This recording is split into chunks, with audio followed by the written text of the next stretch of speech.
Alright, here we go. Everything is up and running. We got less than 60 seconds of counting. Oh shoot, let me get Make sure I turn this down. get the oh yeah, going. Hold on. Less than 60 seconds of counting. God, look how many people actually have my name.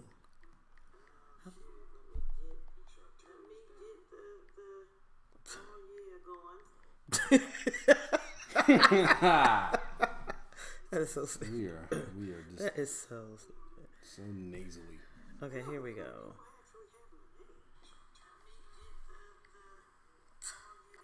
Let's go ahead and That is so stupid. That is so stupid. then the whole loop is gonna start.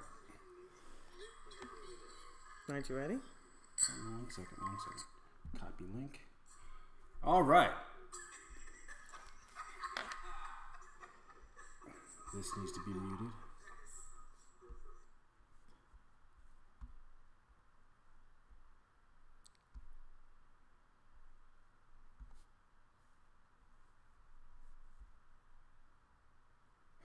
All right, the microphone, I'm turning it off so that we can kind of go by the cue.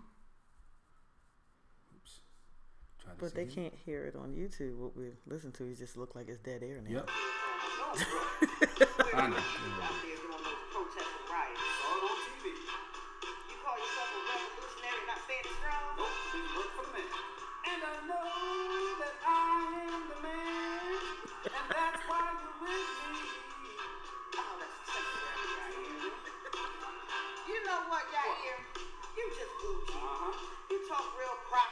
Got all that education, and you even into politics. I bet you don't even go to church. What for? And you know what else? You got real big feet. My feet? What are you goofy?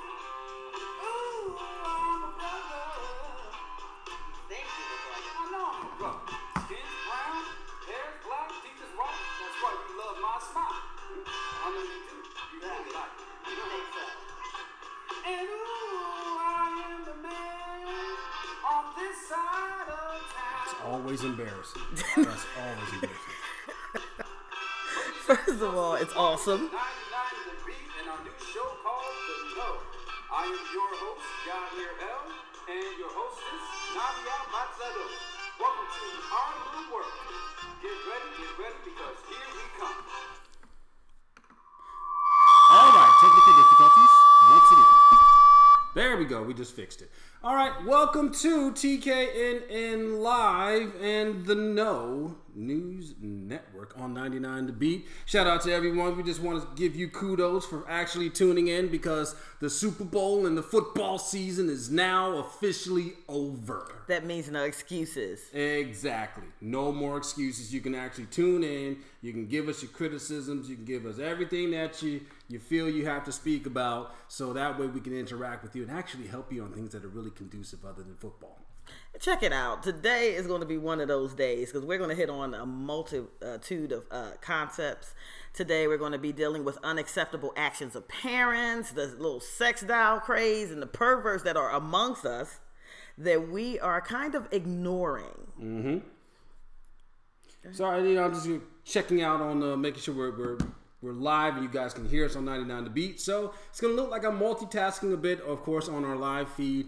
And if I just get quiet, awkwardly quiet, that's because I'm making sure all the sound actually works. But or just being awkward. Yeah, that is me being disagreeable, being awkward. Hi. I-Y-L. Remember me? Remember me? Okay.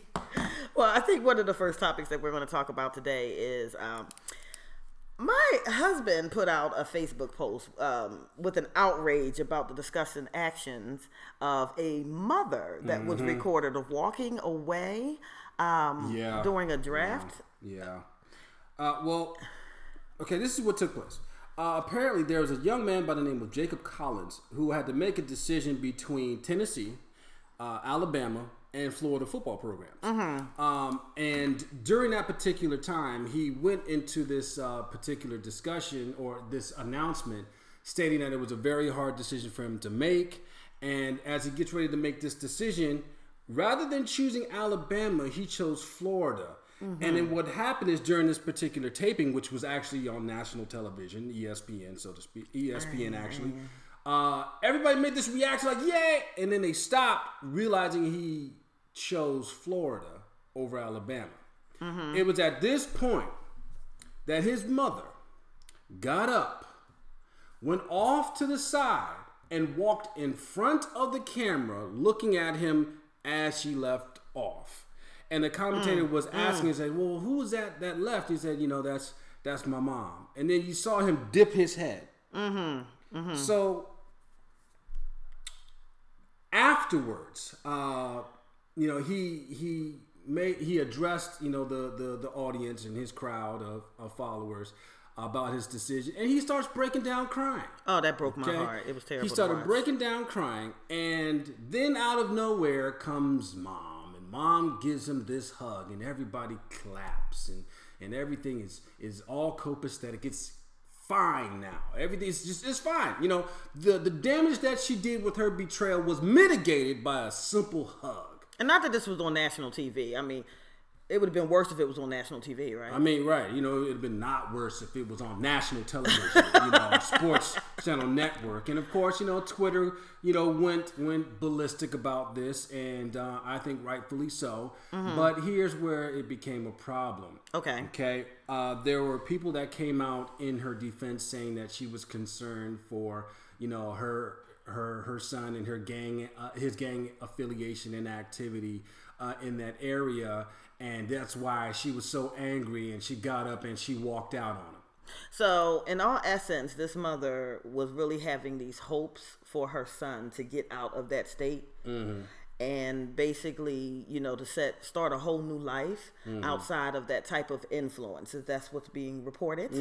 Okay. Yeah, I can understand that. Yeah. I'm sadly say that I can understand that. I can't understand doing that on public television, but I kind of can understand, a mother just sitting around and just waiting for, this is the opportunity of my child to get out of this environment, to get out of this situation and go do something else. But tell them how it really made you feel to see it, though. It made me angry. I was highly irritated. For the fact of the matter is, this is a very pivotal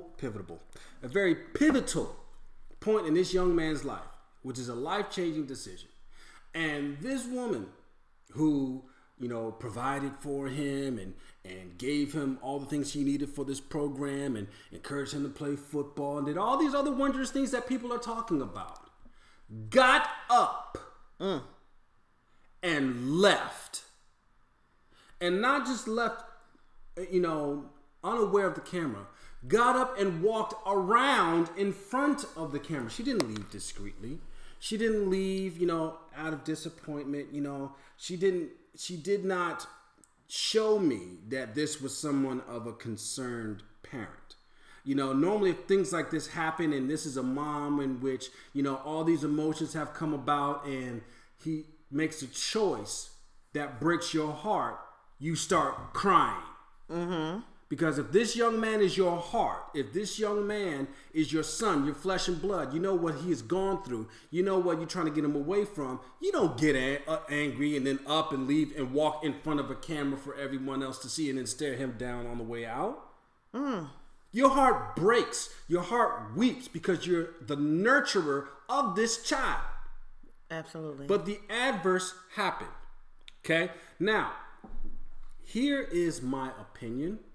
Here's my speculation. Just a speculation and opinion. Don't go running with it, okay? This is not fact. This is my speculation. Being a former NCAA athlete and watching all these movies in regards to what happens about athletes, when you talk about movies like The Program and you talk about movies like Blue Chips, there is speculation that perhaps, this is my speculation, again, my speculation, that there was some type of compensation involved. Because sadly, some of these large programs and institutions that want top prospects and know that some of these top prospects come from very unfortunate backgrounds and demographics and environments, they will offer them things for that commitment. And sometimes that commitment is where there's a monetary exchange for that commitment. I thought that was illegal. Okay, it is illegal. That's why no exact representatives of the institution or the team will make direct contact. But there'll be intermediaries, there'll be other representatives that don't represent the institution, but they still talk to them to kind of coax them into specific institutions. Remember, this was on He Got Game. Mm-hmm. This was on Blue Chips. Mm-hmm. This is on The Program. 3 movies that you need to watch in which this is actually done. And then there's also things that they've done on HBO Sports in which they talk about these things. So now, there's a certain type of anonymity with this type of business and dealing with certain prospects and getting athletes to come to these highly respected programs. Okay. And this is where you have a point where you want these institutions to get these top recruits so that these top recruits can bring in championships, and these championships can bring in money for the coaches, money for the program, money for the institution. So it's all kind of a slippery slope, and it becomes muddy because these institutions can say we had nothing to do with it, but in between those lines, we know.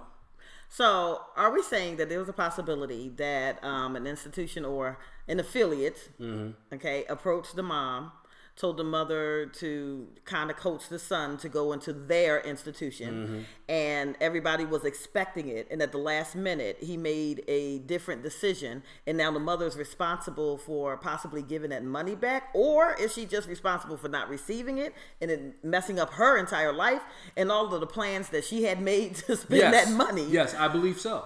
Why else would you get angry? See, I don't see anyone else crying over losing money.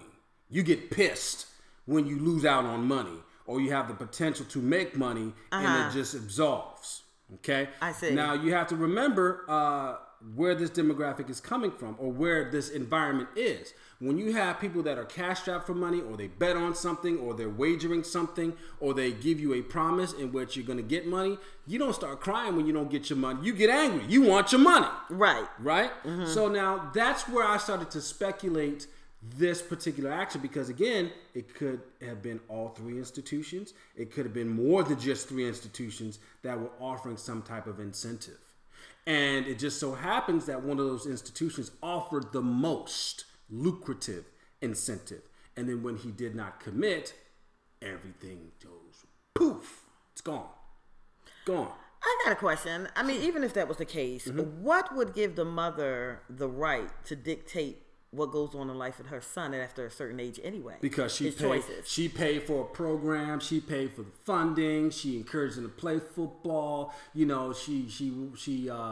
gave him a roof over his head, she gave him clothes, food, everything that a strong black woman wanted to do for her child because daddy wasn't there, Now, do we even know that? Do we know that if he was a fatherless child? No, that's the assumption. Because we didn't see him. We didn't see dad there. Now, unfortunately, this is another area of speculation because we don't know if dad was there. We don't know if dad was in his life. We don't know if dad couldn't make it. We don't know what happened altogether. But all we know is what we see.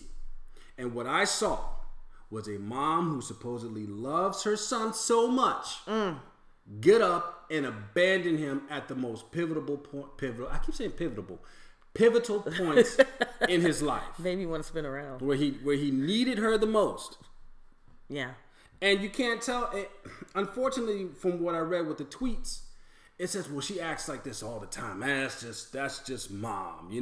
Mom does like that all. If you knew her, she always does. If she always does this, then why did you break down crying? Right. Because that was a shining moment in his life. Exactly. This is where he wanted the support, and he wanted everybody to feel proud. Exactly. This was an accomplishment for him. He was proud of himself. Exactly. And now you show out. You act. You know, like what was all and that you literally for? seen him shaking. You know, that was the heartbreaking part of it. Like when he was breaking down, you seen his body shaking, and That's I was correct. like, wow, my heart went out to that baby. That's I mean, I correct. feel like he's a baby because he's still young. You know what I mean? But That's correct. And Jesus, you have a young man that needed his mother at the most important point, and I have to hit that home because for you to carry out an action of this nature, it negates everything else that you did before that, because it shows that there was some type of change in you once you started seeing some type of gravy train coming in. And what's very sad is that this is not an isolated incident. This happens to a lot of black boys in this predicament. This happens in basketball. This happens in football. Okay, two of the most prominent money-making sports in the NCAA. Okay. so it's fair to say that, you know, when we are single mothers and we're raising sons, there's a certain level of responsibility that we toss on our children, our sons, to take care of us because the man is no longer around. Correct. He has to be the man. So now Instead of being a child. Correct. Everything that she's done, he has to pay back. He is obligated to pay back because she did this as a mom and she deserves this. Now, mind you, in a certain aspect, she is correct. Yes, she does deserve to have some type of fruit to reap from what she has sown. But it's not an obligation. It's not an obligation for your son to become your Correct. husband. Your Or to son take is- the place of your Your husband. son is not your husband or your king. Your son is your son. He didn't ask to be here. He didn't ask to live under this roof. He didn't ask to be a part of this whole clusterfuck. Sorry. This is a family-friendly show. Well, I'm sorry. Viewer discretion is advised because if you're going to listen to two disagreeable, sorry. Sometimes you're going to have a couple of firecrackers shoot out, by accident. What I find even more disturbing is the individuals that try to take up for the mom. Okay. Again, this is speculation. Because it is said that there's a tweet out there that stated, well, she was concerned for his well-being and his gang affiliation. Then why didn't she move? What was more important, football or his life? If his life was more important, wouldn't she have found a way to uproot and move elsewhere away from this gang activity and affiliation? I think it's kind of fair to say right now in the United States, gang affiliation is everywhere. Exactly. I don't even know, I mean, besides where we live, which is around farms. In the sticks. But, I mean, even where we are, where we have a closer city to us, it's still there. So I don't know how you can really escape that. Unless you just have a mindset that that's not something that you're going to Correct. do. So now that also pokes a hole in that logic, because if he has an affiliation with the gang, no matter what institution he goes to, it will catch up with him. If that's the case. But that is the conundrum that we're in. We have an issue where people use young black men to get a leg up. And I think that's what we're witnessing here. It's not about her concern for his well-being. If that was the case, then she would have given him more focus on his education, because good, bad, or indifferent, when you listen to him talk, it does not sound like he has had a real good education. Okay? Everyone has an accent. I give you that. But when your language sounds broken and it does not sound like you can string together several sentences, I can tell what emphasis you put in his life. That's a little heavy. That my mom. Not that's my mother. That's my mother. She seems upset. Perhaps the decision that I made upset her. So let me play the devil's advocate right here. Okay, go really ahead. quickly. Sure. Because I was watching a bio about the guy from Shark Tank. Okay. And it was a real powerful story, because he actually was having difficulty in school and then realized that school wasn't for him, but he had an entrepreneur spirit early on in his life. So Is it as important, honestly, to put the emphasis on schoolwork and education if you have a stronger gift somewhere else and you can actually make money for you? Because now this kid ended up, he was failing in school and whatnot. Then he would try to do the tutoring and whatnot. But he started like making little sweatshirts. It's the guy from Fubu. He started putting labels and stuff on his sweatshirts and hats and start selling it in school while he was there, trying to make the best out of his education. But he just decided that, he was having a hard time. He couldn't learn. But his genius kicked in entrepreneurship. He was just a natural businessman. So is it a possibility that sometimes, we have to kind of put our children, make them fit in where they can? And maybe he's not the brightest student, but he has a talent. And maybe that's the catalyst in which he should go to make it if he couldn't make it somewhere else. I mean, how do you, discern between those two? We put education, but everybody, Physical talent should not supersede intellectual talent, because what you mentioned as far as the gentleman with the finger, he had the mindset of money. Exactly. An intellect to find a craft, and he could actually market it. Okay. When you're talking about athletics or football, you have to market yourself. But you get hurt in. Exactly. You have to show that you're able to do specific movements and specific sets. You have to sell yourself. In an entrepreneurial mindset, you sell your product. Okay. Okay?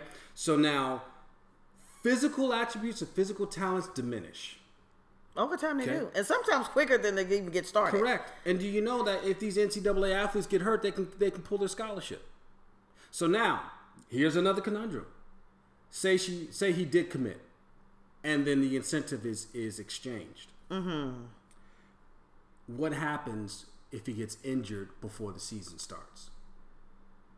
What happens if he gets injured during the season? What happens if he gets injured the next year? Going to roll his butt right back on a boat that he came in. Exactly. That's what's going to happen. So, he'll be at the institution for God knows how long. And then he has to pay now, right? Because the scholarship is lost. Isn't that correct? He has to pay for his school. So, what happens?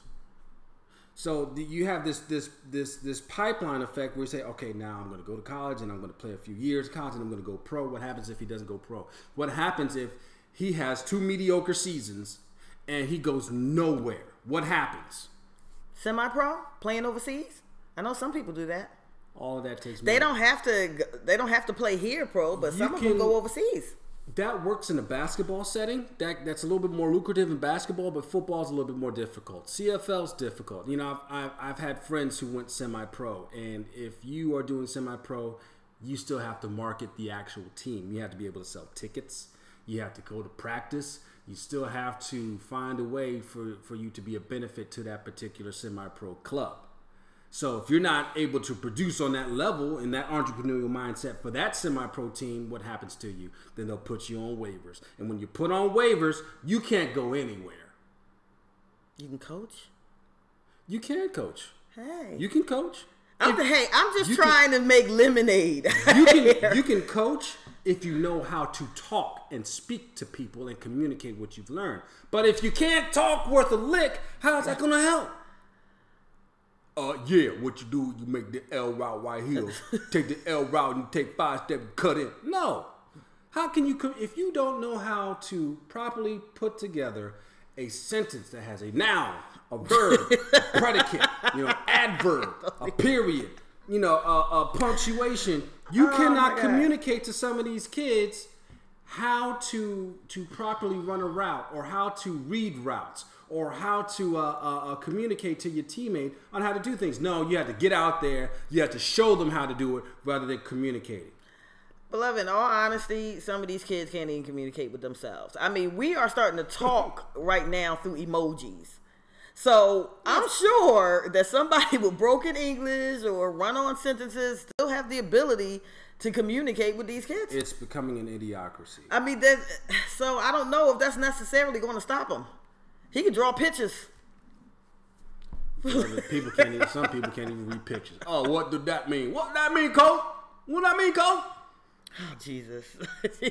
So again, that's kind of where That is my line of thinking when I was looking at this and looking at this heartbreaking situation.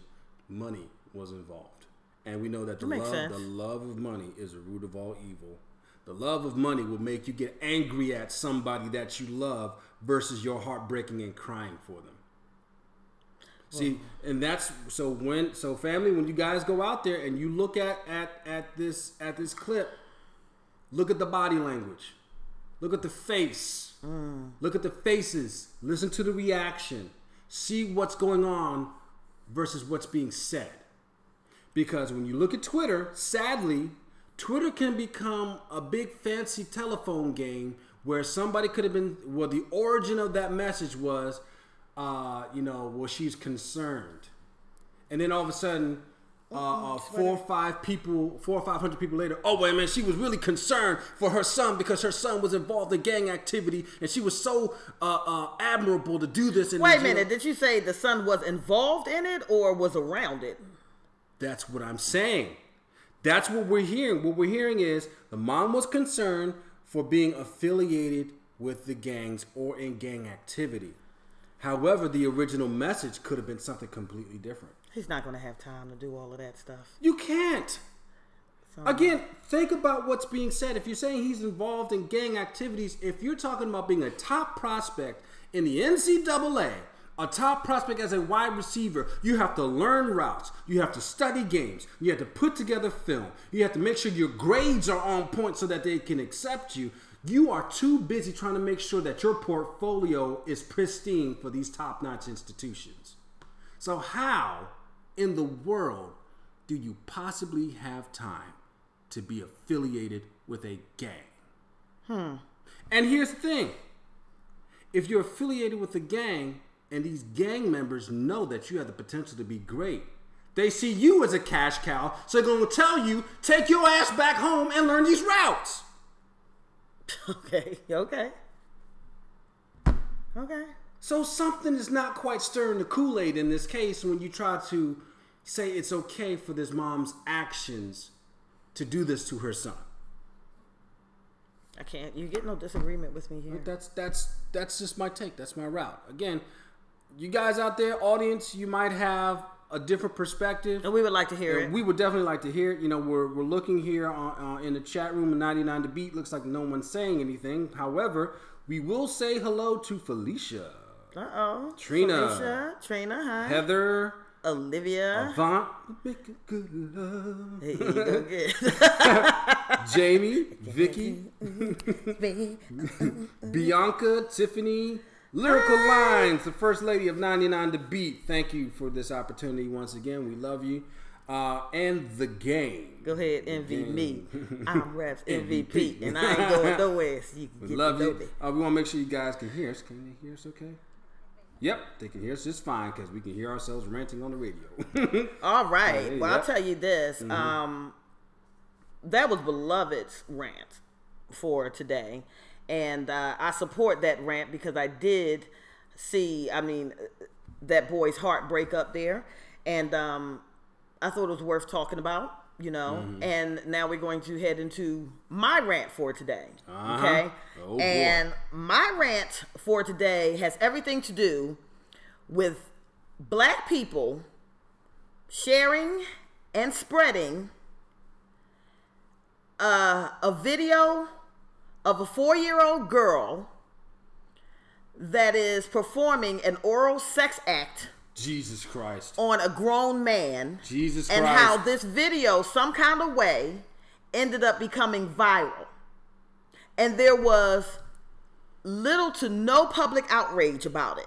Okay, now, I'm watching Facebook, you know, all the time. A lot of us are on Facebook all the time. And you have certain people like, you know, my husband and others that had stood out, you know, and spoke out about it. You had a few videos that's going on about it, but it wasn't as popular as like the Black Lives Matters movements or the Me Too movements and all of this stuff. And we're trying to figure out when it has become appropriate in any phase or form or fashion to not only watch this video, but to keep spreading it around, you know, as if it was something that is acceptable, And what happened to our mentality that we didn't try to, because I'm going to tell you something. If I'd have recognized that little girl, we'd have gone on a rampage. We would have been. I'd have been in prison. Yeah. I'd have been in prison. I ain't scared of prison. I'm not scared of prison. Not for a righteous act like that. I'm not scared of that, you know. No, sir. But I'm just telling you that there is something that's really sick in our communities that we allowed this to happen and we shared it. It absolutely no sense. Why would you? Oh man, look! Oh, this is terrible. Look at this. Why? Why would I want to look at that? And here's what makes us very idiotic about what these folks have done. Okay. And let me tell you, I'm glad you didn't see it. No, I didn't. And I'm glad, thank God. You know, you didn't play it either. It was never sent to me. Okay, well, never saw it. The video came up on my feed. Okay, somebody a regular feed? Yeah, somebody shared it. Okay, said, "Do you believe this?" Now, the instant I saw that, I got sick to my stomach, and I wanted to literally just kind of just really. You can't unsee something like that. You can't unsee it. You can't unsee it. So I immediately reported him and blocked him and unfriended him. Because people do not understand the concept that when you share this and when you look at it, it is cached on your computer and your phone, and it is a federal offense. Absolutely. So if you guys understand the concept and the algorithms of Facebook, what you have just done is given the feds permission to come after you. And that's another thing that I don't understand. People have been put on Facebook jail for a lot less than that. Right. Had their pages taken down for a lot less than that. How in the hell did this video get to spread this quickly? And you can't tell me that Facebook didn't know about it. You can't even tell me that you're the first person that flagged it. Right. I'm sure that that's not the case. So that leads me to believe that something else is going on because it's insidious. It's like a social experiment on a very disturbing level. Desensitization. Okay, correct. Desensitizing people to make this people to see this as some type of acceptance. Yeah, but there's a term that I'm actually looking for, and it's not pedophilia, but it's all with that LGBTQ and now P type of movement to be socially accepted that this is some type of disease or some sickness or even preference, and that it should be allowable. And judging by how many people is actually spreading it, then it actually looks like we don't care as much as we should. Correct. Okay, so all of these stuff is being reported. You know, if something goes viral, look at the things that go viral. The things that go viral are either hilarious, controversial, a statement of some sort. You know, sometimes it's just somebody with a hidden talent that's amusing or things like that everybody is either proud of, or they think that it's going to be some form of entertainment, you know, that you like, or some type of information that you like, you know. So when you make something perverse go viral, then what you're saying is you like it. Exactly. You're saying that you like it and you want somebody to see it. Something has captivated you where you can just sit there and watch it and then convince other people to watch it. And I don't care what caption you use at the top of it. It's still no excuse of it. You can say, oh, this is disgusting, but you're still spreading it. Right. So, it's the action. It's the action after that.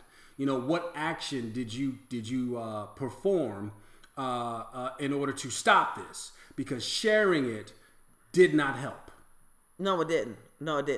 And these type of reports, you know, they create little algorithms and stuff like that. And like Beloved was saying, you know, everything is cached. Things are logged, you know, and now we're looking at how many people actually watched this video. Correct. Now, we all know that this type of stuff goes on, okay, in the black communities, and it's undercover, it's under the wraps. You know, we don't want to openly talk about it. And even more worse is, you know, boys and men. You know what I mean? We know that they don't want to talk about that either. But if anything should be a wake-up call that something like this needs to be dealt with, it should be this video. It should have been that video. Okay, and I don't know if any of y'all got to see it or even know what we're talking about. As a matter of fact, if you do know what we're talking about, please respond in the chat so I don't think that, you know, we're talking foreign. Right. But there was actual video of a sick individual, a sick male, and then, you know, other type of posts started going around. They caught the guy. The guy was in Trinidad. The guy was here in the United States, you know, and stuff like that. And people seem to be pretty excited about that. But those posts where he actually got caught did not go viral. The act did. Interesting. I wonder why. And not to mention, I don't even understand how they say that they caught the guy because the grandmother actually recognized the little girl in the video. Now, this is what I have been told. I'm not sure. I have not fact checked it because some of the things that I was trying to fact check, it led me down two different avenues. One was Trinidad and that he died, and the other one was that he was on a run and that it was another guy. So, you know, there was no way for me to really get, you know, facts on this case in a manner that was comfortable to me. Right. But the last piece of information that I was told was that that's how he got caught, that the grandmother actually recognized this little girl in the video. And so she reported it, and then it kind of went out from there. I don't know where mom is. Mom was a part of it, I believe, because they either mom was a part of it or another woman was a part of it, because I remember from another source of news that there was a male with the guy who victimized the young lady, and then the female that recorded it. What? Oh my God. And not just that, but then he also victimized other children. In the same video? No. In different cases. But he's had a history. So he's a repeat offender. Correct. And we're allowing this. So what goes on in the person that's filming it mind that says that this is okay? No idea. We have gotten sick. We have become very, very sick. This society has become very, very sick. And something needs to be done. And I don't know who we need to hold accountable for this. I don't know if we need to be lashing out at the parents, if the fathers of the, I don't know who we hold responsible for it, because the sad case of reality is most people who become offenders have been victimized themselves. You know what I mean? So it just keeps going down the rabbit hole. It goes down to somebody. Correct. Somebody's got to be responsible. But the disappointment that I have with us as a people is the fact that, you know, we were sharing this video and there was no outrage. There was no outrage the way that it should have been, because that's a little girl. An innocent girl.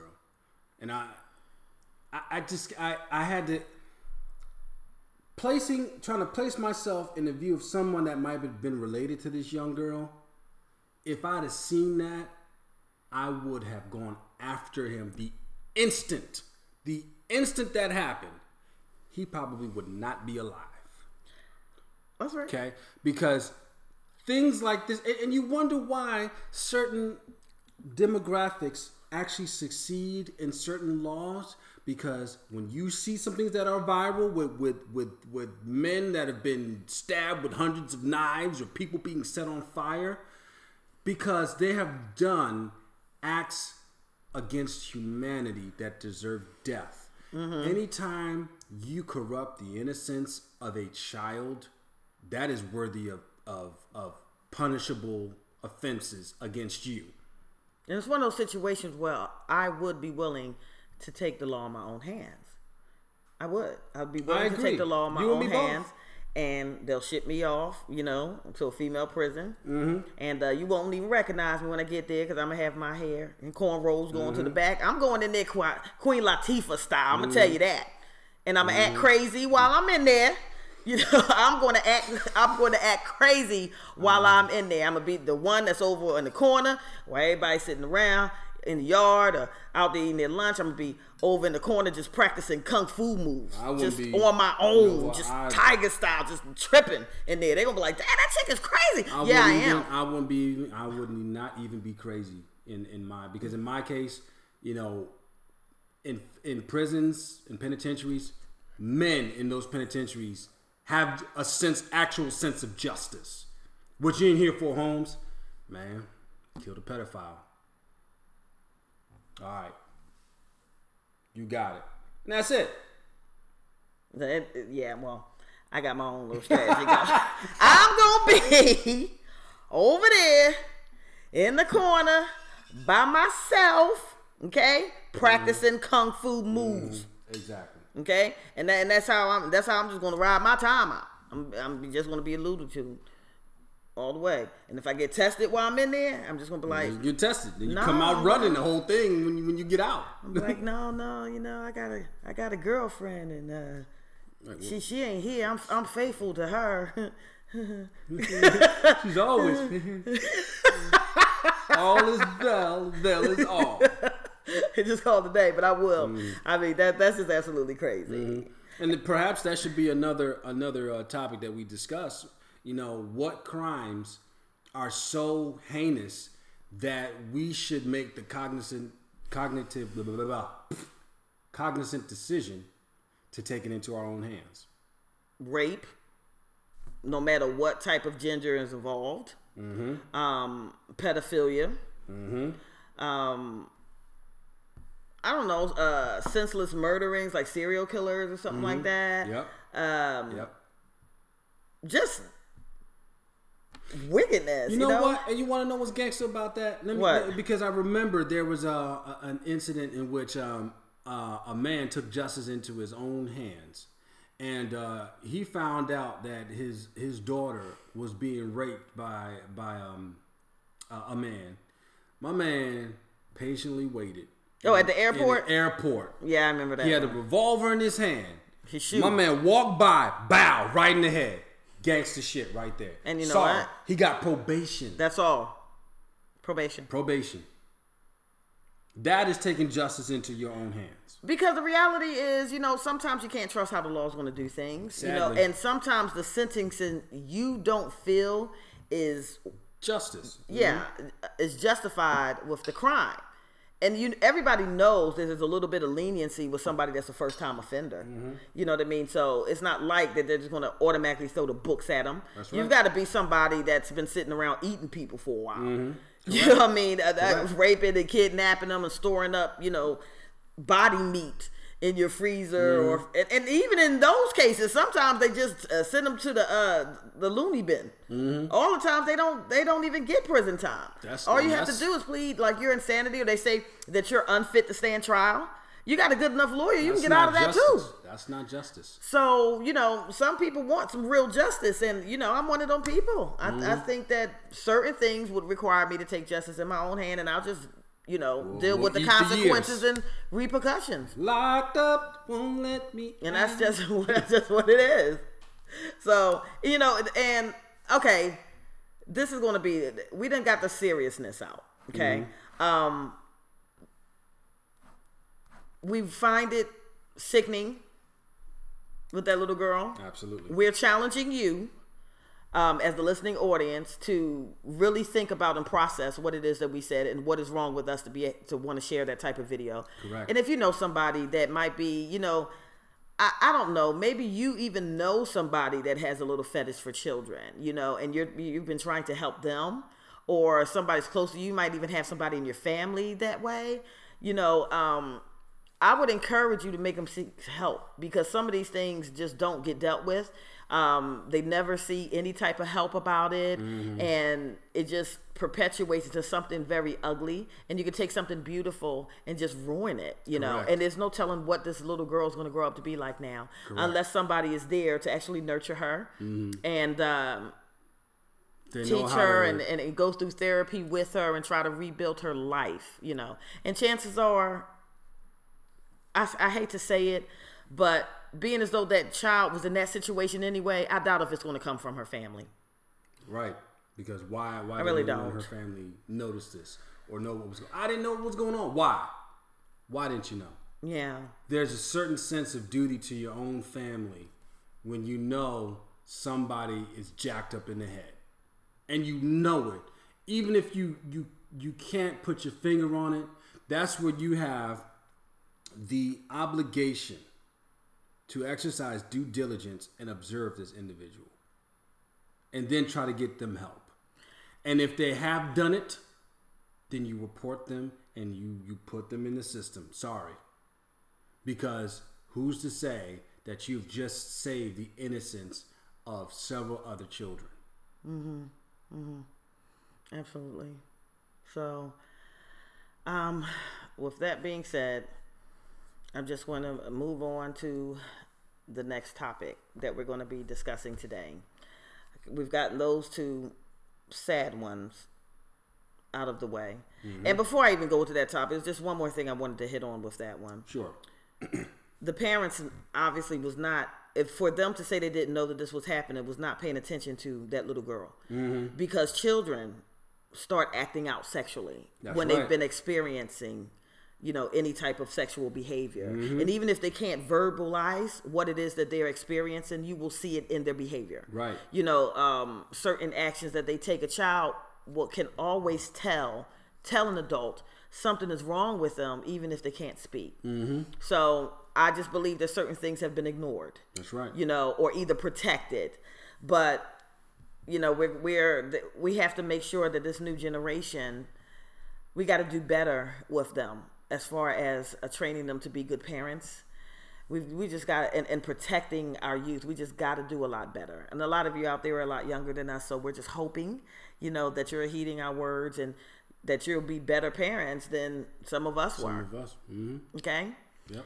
So, the last topic we want to discuss is the sex robots and sex dolls. Oh, okay? Boy. Here we go. Okay, so we're going back to technology again. We already told you guys that technology was running amok. Okay, but now they're creating these female robot sex dolls that can actually interact with you. They can talk, and they put some bodies on these dolls. I ain't even joking. They made these dolls so doggone built. Some of them got they even put oil on them, make it look like they sweating, like they actually interacting. They're actually getting G. What is this? And the males they got. Now I don't actually know how the males work. I just seen a few of the male dolls and they're just kind of laying back, but they can move their mouths and talk to you.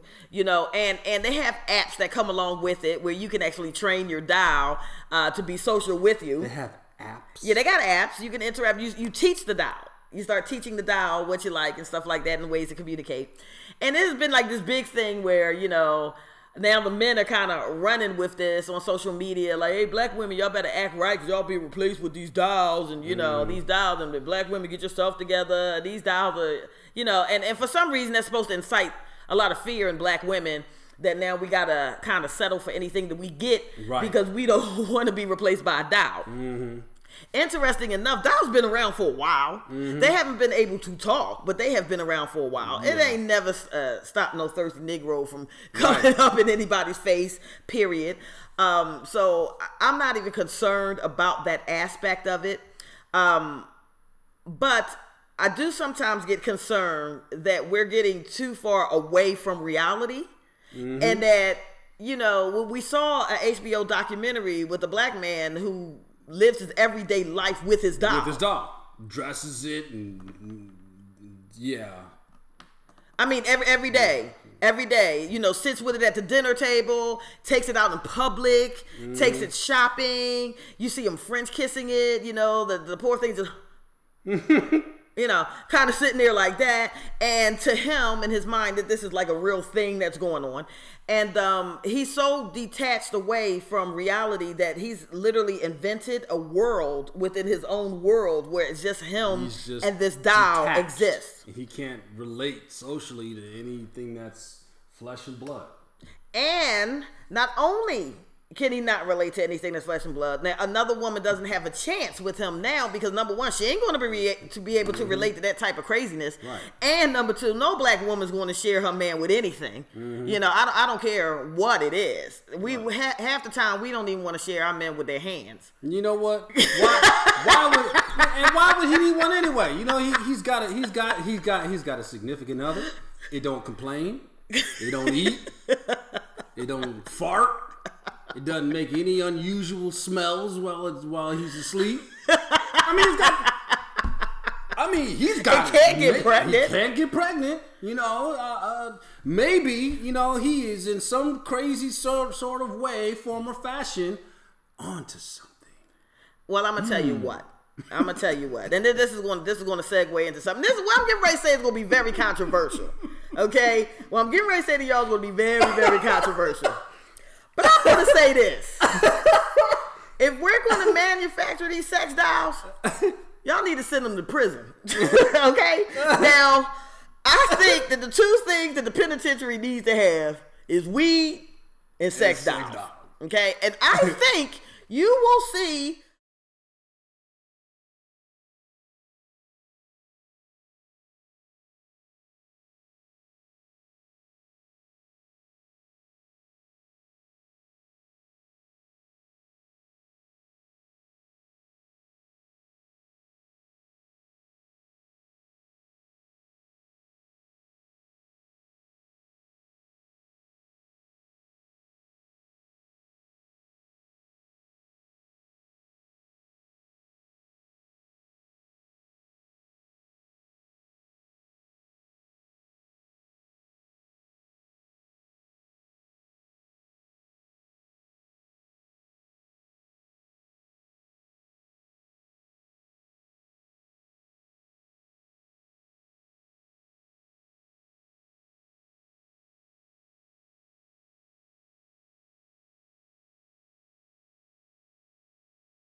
really donate to the cause for that particular reason. And you too could be a sponsor for a sex doll. That's right.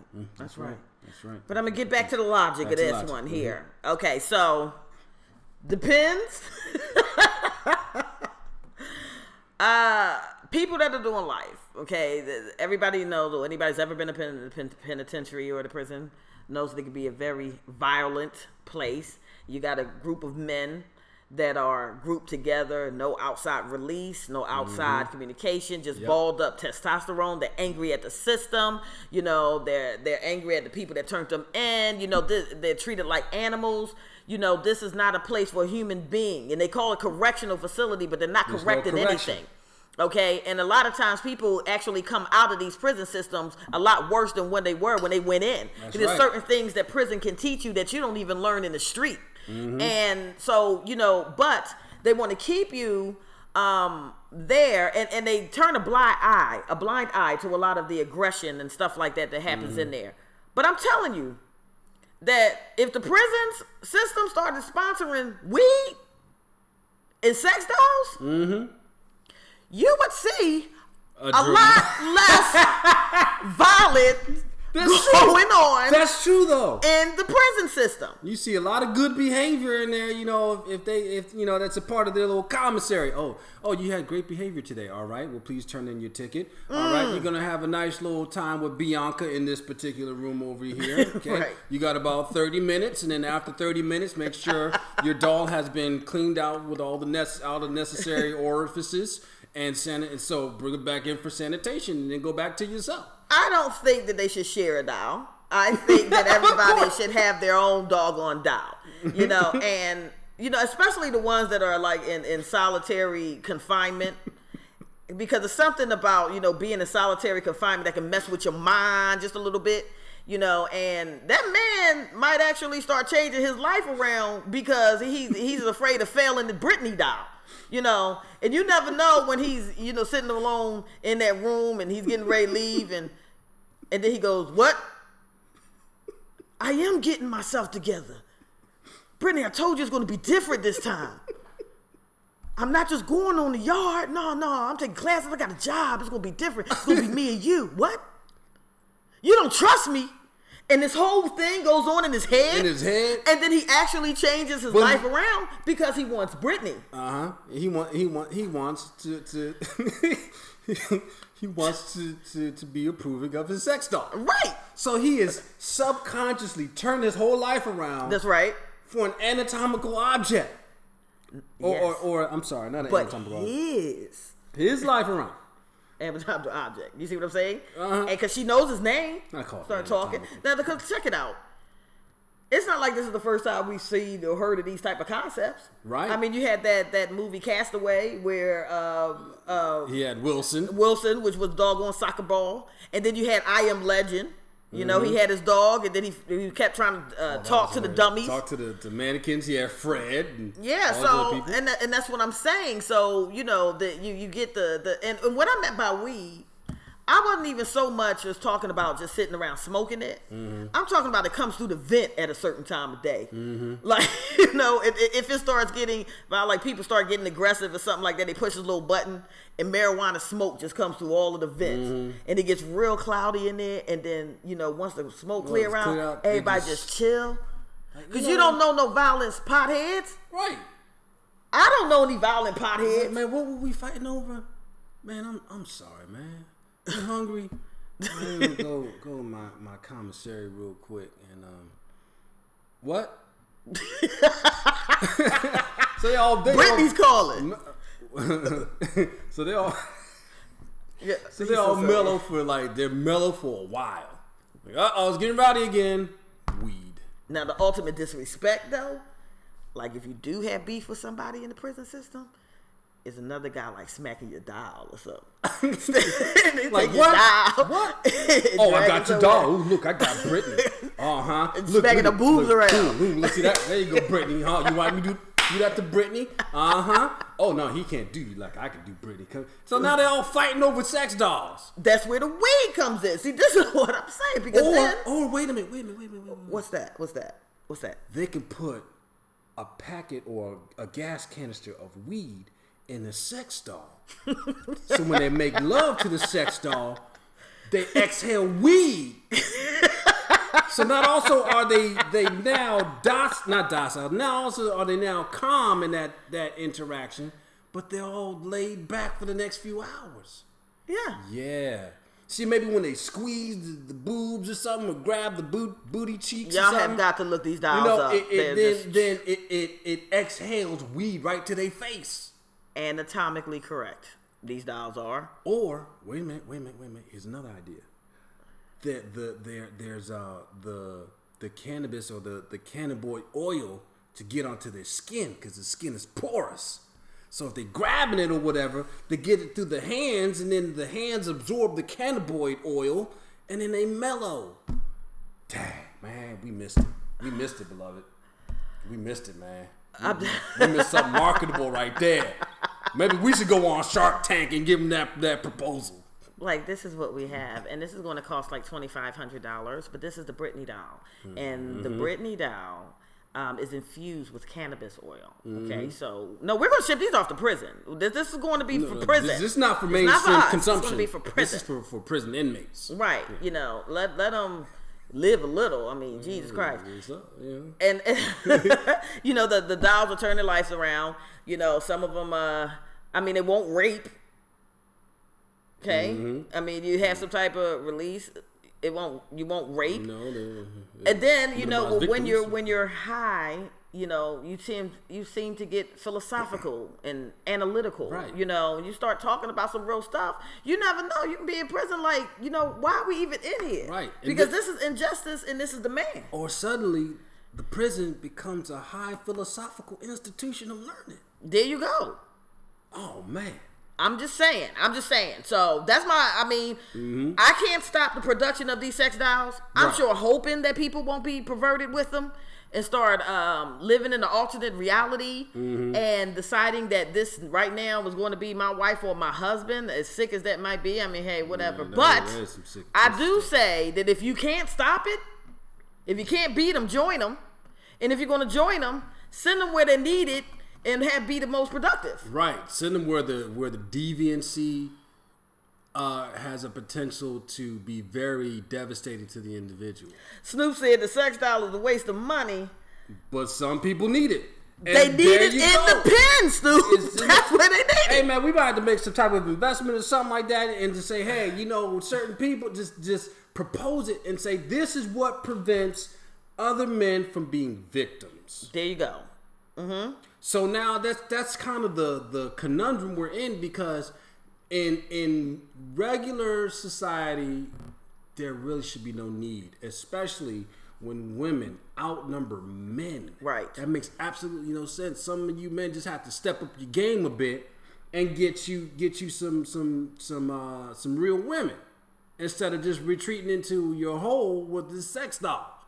But this sex doll would be needed in certain institutions with weed, with weed, to mitigate and possibly eliminate violence towards other inmates. And check out the other scenario. Not only is that correct, but he's in love with a sex doll. He's spending a considerable amount of time with a sex doll. Sex doll was talking to him. Now he wants to be a better person. Right. Somebody in there is going to take pictures with this dude with the sex doll. Remember that scenario? He actually gets out of prison. And he turns his life around. Becomes a multi-millionaire. And what happens, beloved? I know what you did in prison. All of a sudden, Brittany starts showing up wherever he is. That's right. Arms stretched, mouth open. Brittany, what are you doing here, Brittany? What you doing here, Brittany? I told you I changed my life around.